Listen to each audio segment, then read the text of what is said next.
Jangan pernah merasa diri lebih baik, merasa diri lebih sempurna, dan merasa diri lebih benar dibandingkan orang lain. Ada berapa banyak orang yang suka menceritakan keburukan teman sahabatnya sendiri kepada orang lain. Ada berapa banyak orang yang suka menilai keburukan orang lain. Ada berapa banyak orang yang suka menceritakan kesalahan-kesalahan orang lain, menceritakan kesalahan teman sahabatnya kepada orang lain.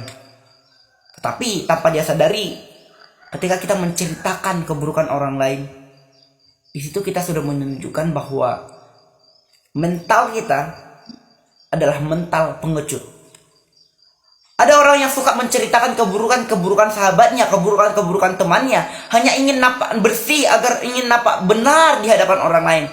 Tetapi terkadang kita tidak sadar bahwa ketika kita menceritakan keburukan kita, keburukan orang lain kepada orang, keburukan teman kepada orang lain, di situ kita sudah menunjukkan bahwa kita lebih besar, bahwa keburukan kita lebih banyak daripada dia.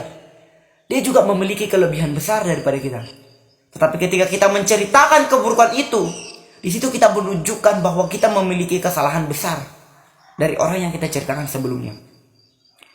Dalam Amsal 12 ayat 18 berkata demikian. Ada orang yang lancang mulutnya seperti tikaman pedang, tetapi lidah orang bijak mendatangkan kesembuhan. Bijaklah mempergunakan mulut bibir kita. Bijaklah mempergunakan perkataan-perkataan yang keluar dari mulut kita. Fikirkan dulu. Karena mulut kita adalah kuasa bagi kita. Mulut kita adalah pedang buat kita. Ketika kita menancapkan pedang, maka itu bisa menyakiti orang lain, bahkan bisa membunuh orang lain. Tetapi jika kita bijak mempergunakan mulut, omongan kita, di situ kita sudah menjadi seorang yang memberkati. Di situ kita sudah menjadi orang penyembuh, menjadi dokter buat orang lain. Karena dalam mulut orang bijak akan mendatangkan kesembuhan.